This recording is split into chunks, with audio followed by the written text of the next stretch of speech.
Hello children, welcome to Dayavati Modi Public Schools online class of SST. Today we are going to start a new chapter, New Questions and Ideas. The story of the Buddha. Siddhartha, also known as Gautama, the founder of Buddhism, was born about 2500 years ago. This was a time of rapid change in the lives of people. New cities were developing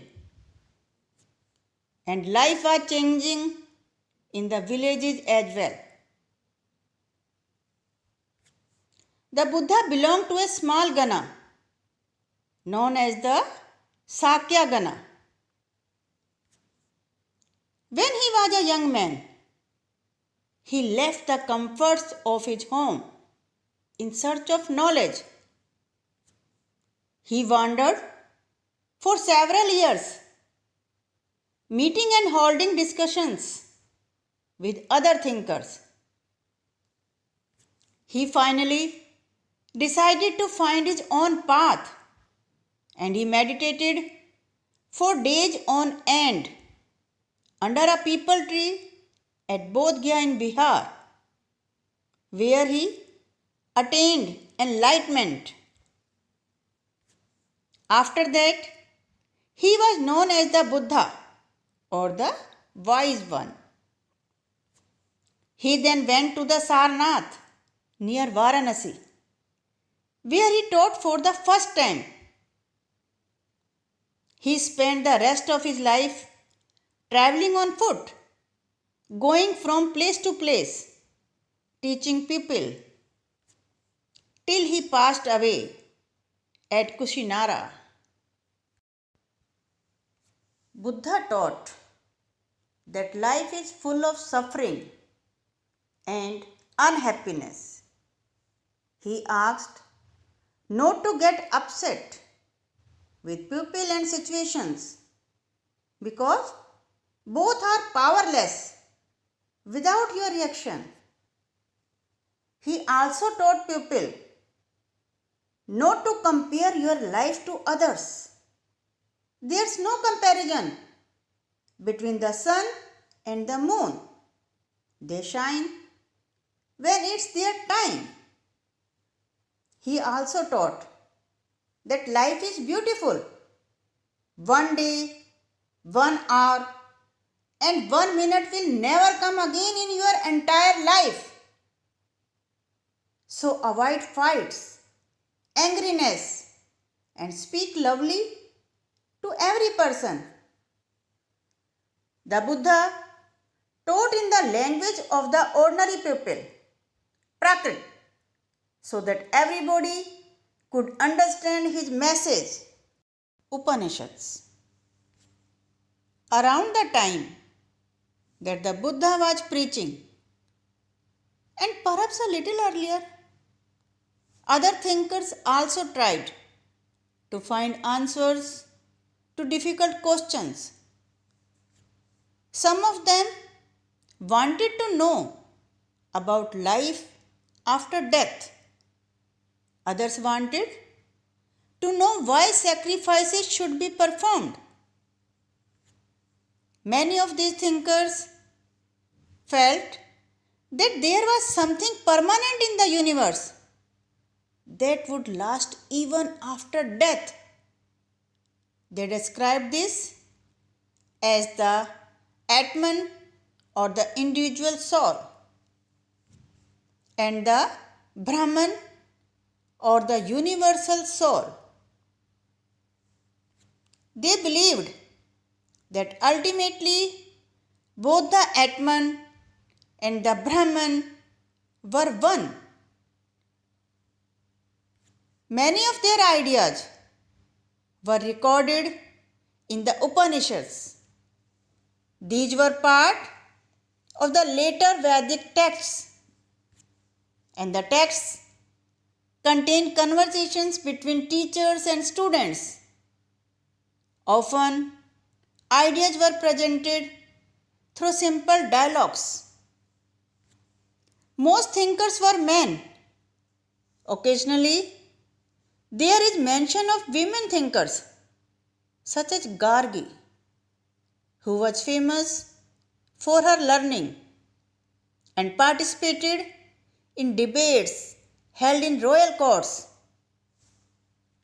One famous exception was Satyakama Jabala, who was named after his mother, the slave woman Jabali.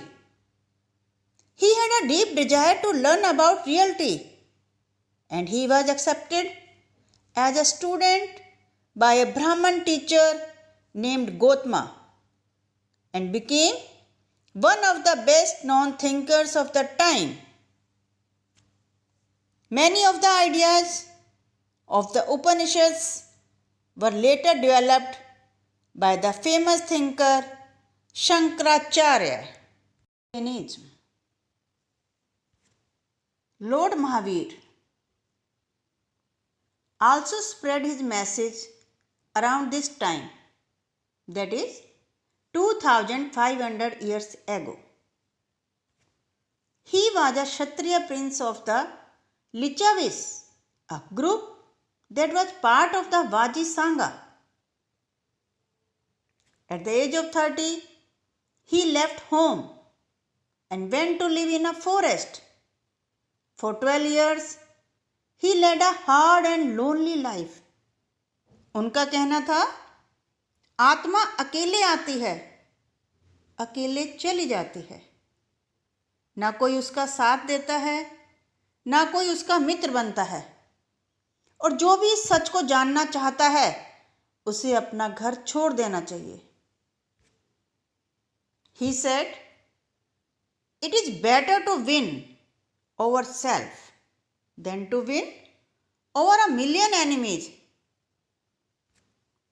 People must follow very strictly the rules of ahimsa or non-violence, which means not hurting or killing living beings.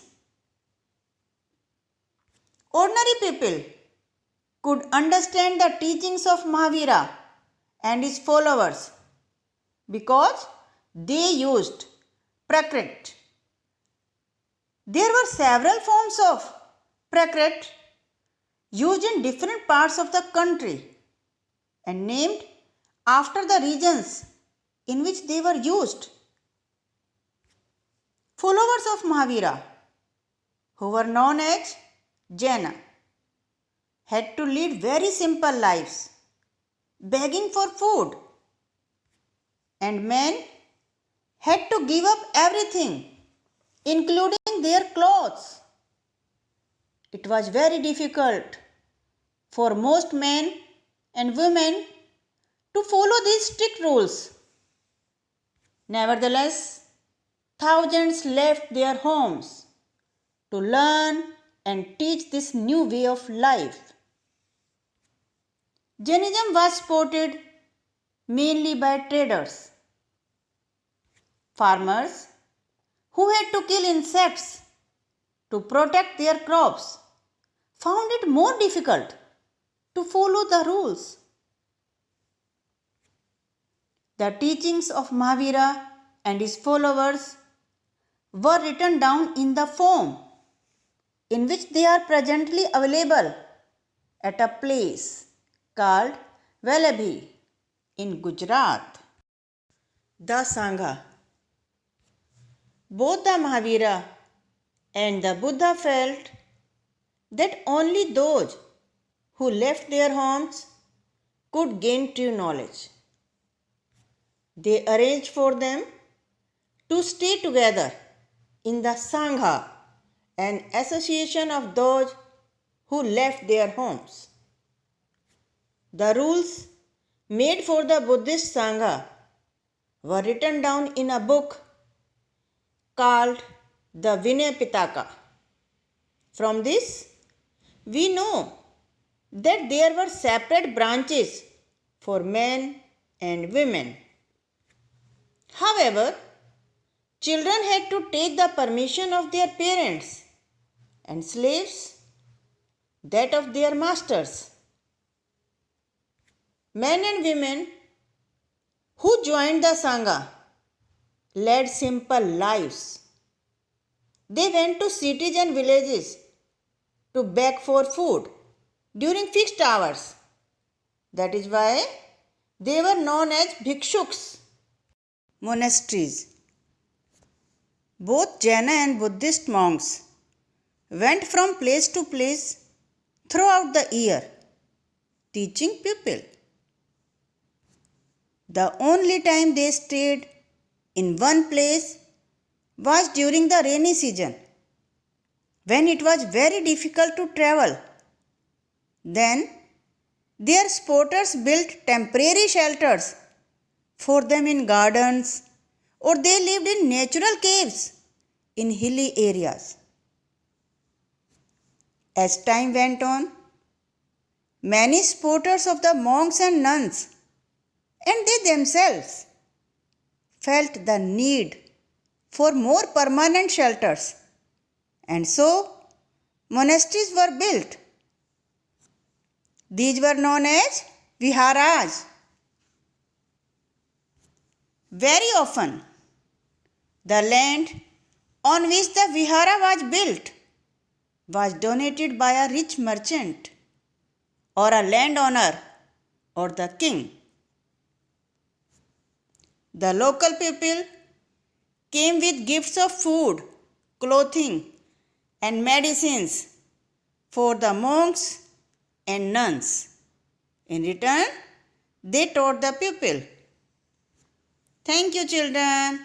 Now this lesson has been completed. Bye bye. Take care.